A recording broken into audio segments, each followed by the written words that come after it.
تمام تعریفیں اللہ ہی کے لیے ہیں جو بڑا ہی مہربان اور نہایت رحم کرنے والا ہے، اور نبی کریم صلی اللہ علیہ وآلہ وسلم اور ان کے آل اور ان کے اصحاب اور ان کے ازواج پر اللہ سبحانہ تعالیٰ کی لاکھوں کروڑوں اربوں خربوں رحمتیں و برکتیں نازل ہوں۔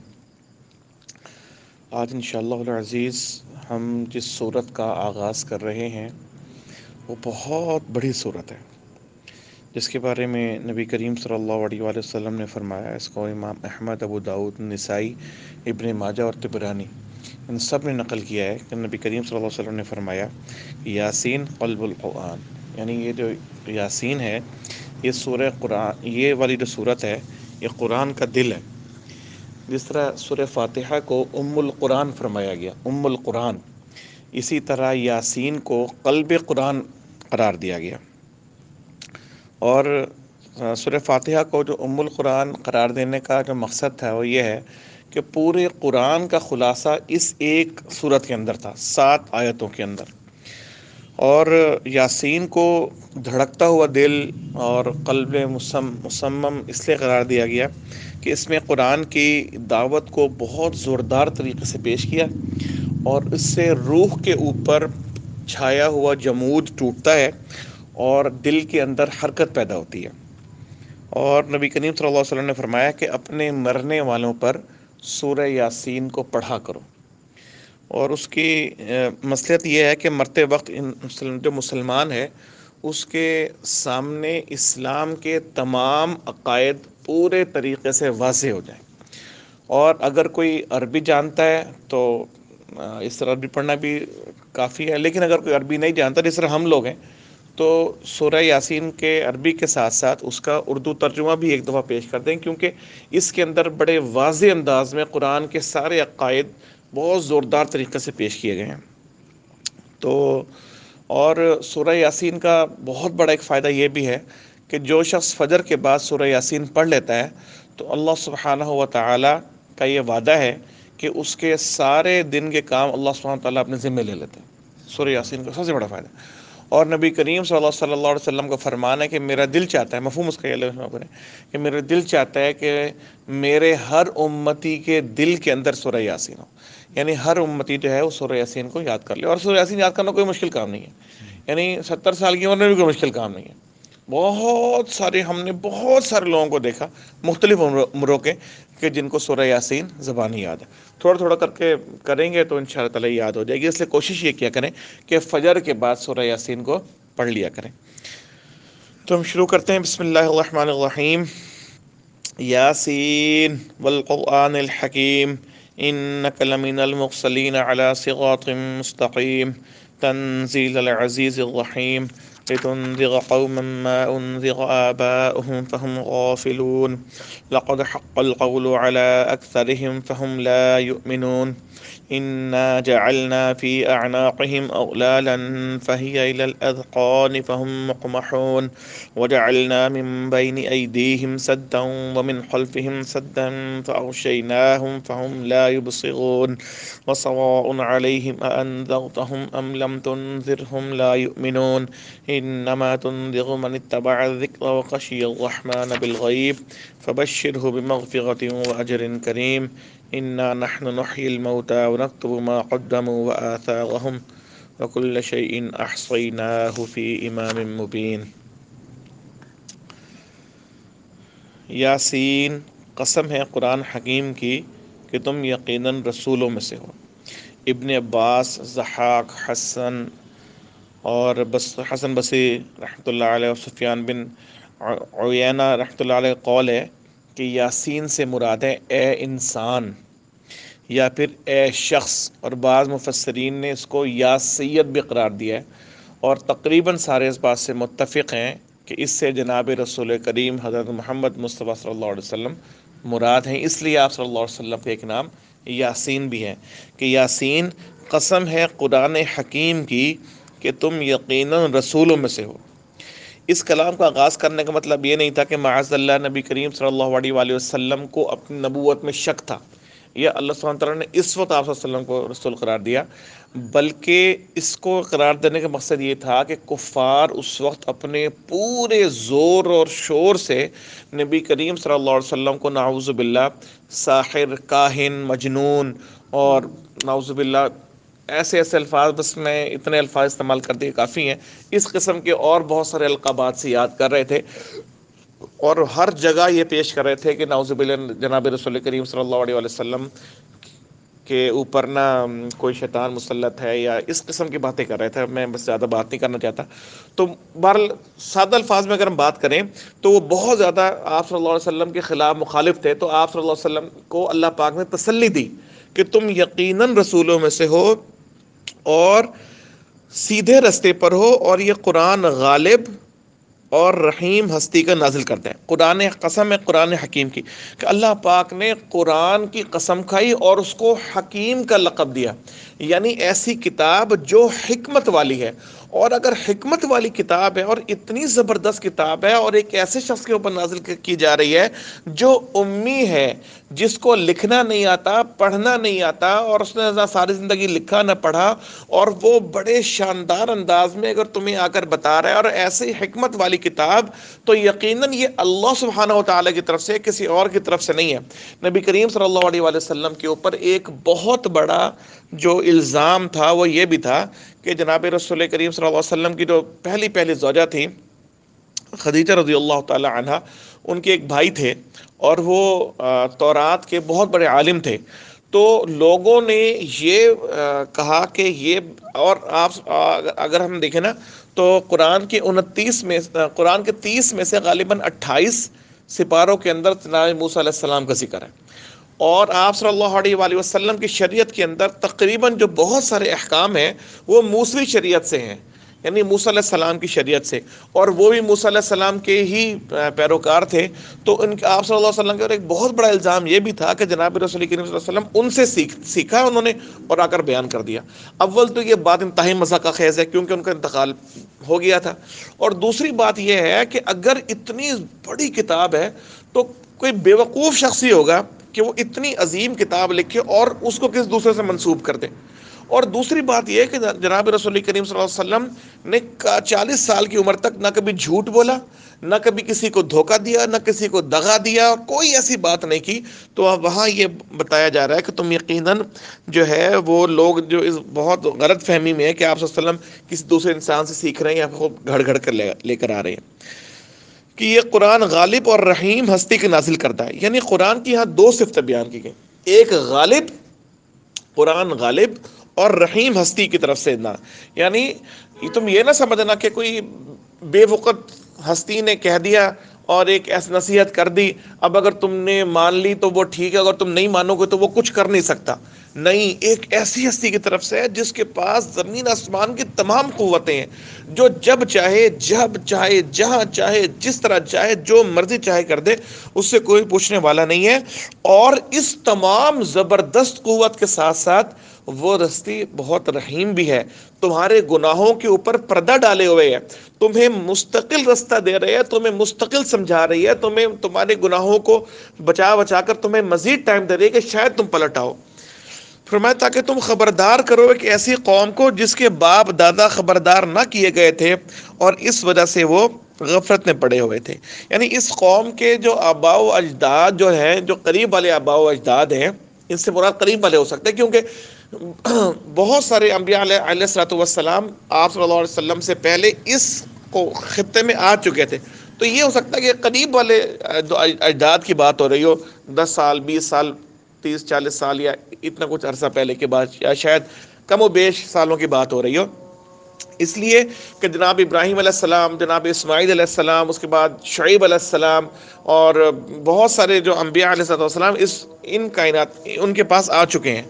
تو انہوں نے کہ جس کے باپ دادا قدر نہ کی، جس وجہ سے وہ غفلت میں پڑے ہوئے ہیں. اچھا، اس سے نا ایک شبہ ذہن میں آتا ہے، یقیناً آپ کے بھی ذہن میں آیا ہوگا، میرے بھی ذہن میں ہے، اور میں نے پھر تھوڑا سا اس کے اوپر سرچ بھی کیا، کہ اگر کسی کو دعوت پہنچی ہی نہیں تو اللہ سبحانہ و تعالیٰ کے انصاف سے اور انصاف کو بھی چھوڑ دیں. اللہ جتنے رحیم اور کریم ہستی ہیں ان سے یہ بعید بات ہے کہ کسی تک دعوت نہیں پہنچی اور اللہ سبحانہ وتعالیٰ کو جہنم کے اندر ڈال دیں.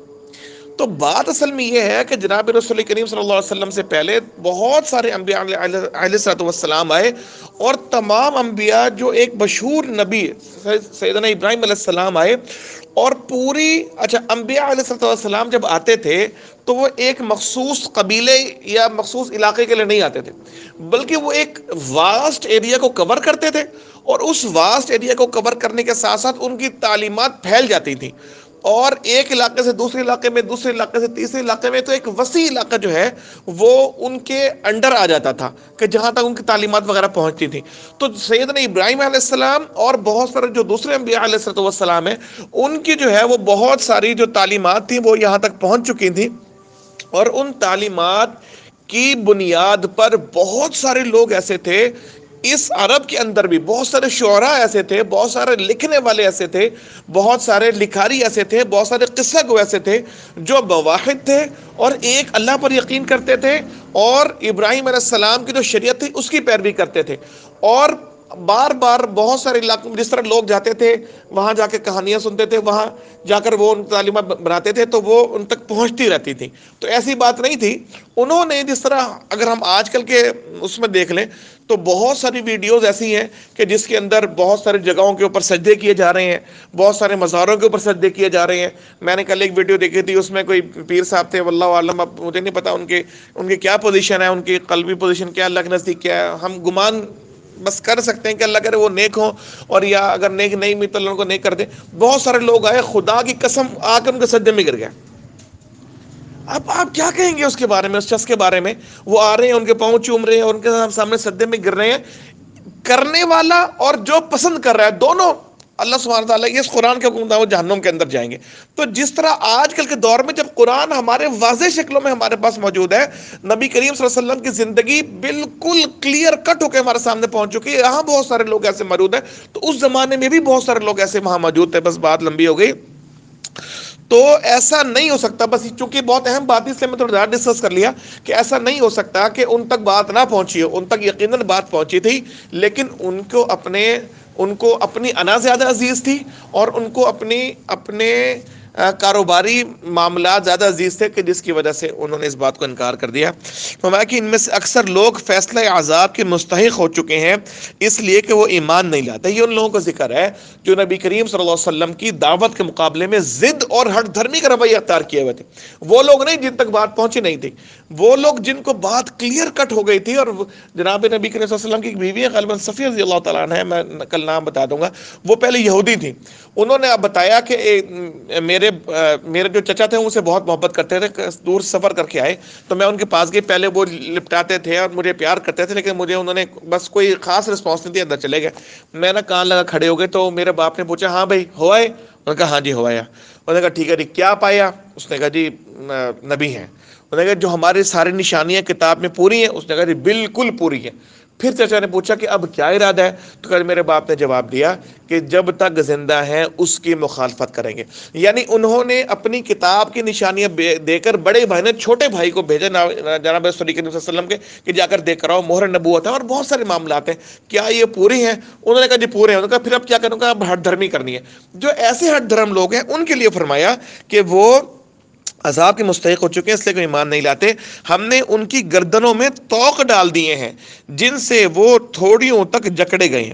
طوق سے مراد ہے ان کی اپنی ہٹ دھرمی کہ جو قبول حق میں مانے ہو رہی ہے، اور تھوڑیوں تک جکڑے جانے اور سر اٹھائے کھڑے ہونے کا مطلب یہ ہے کہ تکبر سے وہ اور نخوت سے کھڑے ہوئے ہیں، اور باوجود جاننے کے لیکن صرف اپنی انا کو اوپر رکھتے ہوئے جو ہے وہ اس وجہ سے ایمان نہیں لا رہے. یاد رکھیں، میں آپ کو ایک نصیحت کرنا چاہتا ہوں، انا اتنی بری چیز ہے کہ جب انسان کی بات انا پر آتی ہے تو وہ خالق کائنات کا بھی انکار کر دیتا ہے، اور جب وہ ماننے پر آتا ہے تو بچڑے کو خدا بنا لیتا ہے، اور جب وہ نہ ماننے پر آتا ہے، انا پہ آتا ہے، تو وہ خالق کائنات کا بھی انکار کر دیتا ہے. یہ وہ انا ہے، اس لیے وہ سر اٹھائے کھڑے ہیں. ہم نے ایک دیوار ان کے آگے کھڑی کر دی ہے اور ایک دیوار ان کے پیچھے. اس کا مطلب یہ ہے کہ آگے اور پیچھے دیوار سے مراد ہے کہ جو پیچھے جو ہم نے اتنے لوگوں کو ختم کر دیا اور ان کے اوپر عذاب بھیج دیے، ایک پیچھے والی دیوار سے ان کا ماضی مراد ہے، اور آگے والی دیوار سے مراد ہے کہ وہ مستقبل سے بھی بے خوف ہیں۔ یعنی مستقبل سے کیا مراد ہے کہ اللہ کے سامنے کھڑے ہونا ہے، اللہ کے سامنے پیش ہونا ہے قیامت والا دن، اور وہاں جا کے ہم اعمال کا حساب ہوگا، تو نہ وہ پیچھے سبق سیکھ رہے ہیں اور نہ ان کو آگے کا خیال ہے، آگے اور پیچھے دیوار۔ ہم نے انہیں ڈھانک دیا ہے، انہیں اب کچھ نہیں سوچتا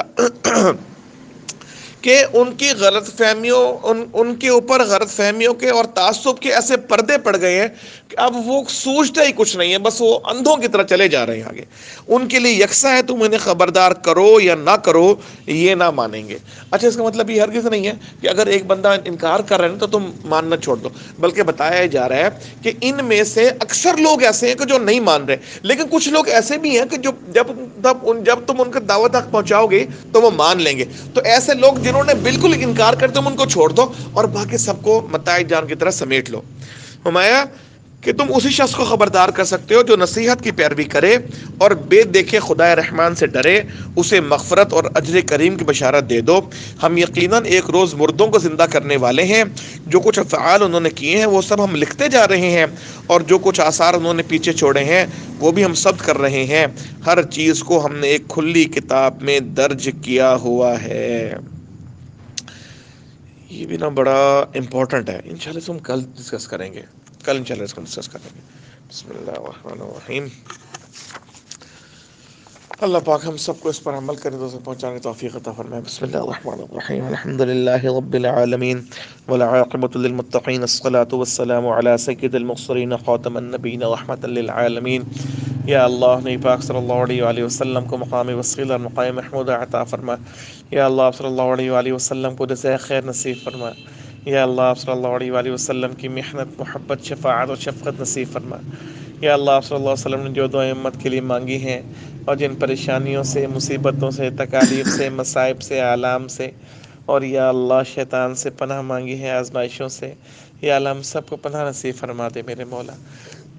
یا اللہ تو بڑا ہے، تیرا خزانہ بڑا ہے، یا اللہ تو سچا ہے، تیرا وعدہ سچا ہے، اور یا اللہ ہم پہ احسان کا معاملہ کر دے۔ یا اللہ ہم جو قرآن پڑھ رہے ہیں اس کی غلطی کوتاہیوں کو معاف کر دے۔ یا اللہ ہم قرآن کو اس لیے پڑھ رہے ہیں کہ اس قرآن کو ذریعے سے تیرے نبی نے حکم دیا ہے کہ اس کے ذریعے سے سیدھے سچے رستے کو تلاش کرو۔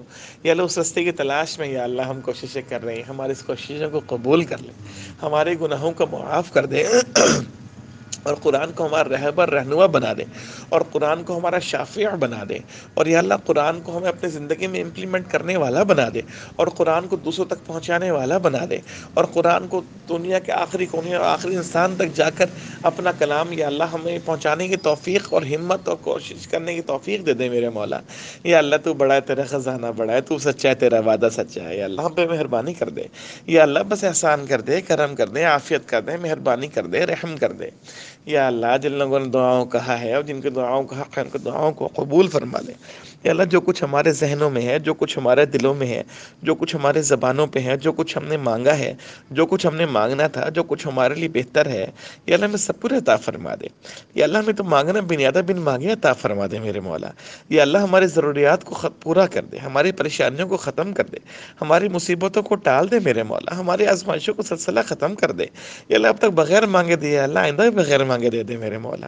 چلو دنیا سے رخصت ہو گئے ہیں، یا اللہ ان کی قبر کو جنت کا باغ بنا دے، ان کو اپنے مقربین، شہداء اور صالحین میں شامل کر دیں میرے مولا، مقربین کا اسٹیٹس دے دیں۔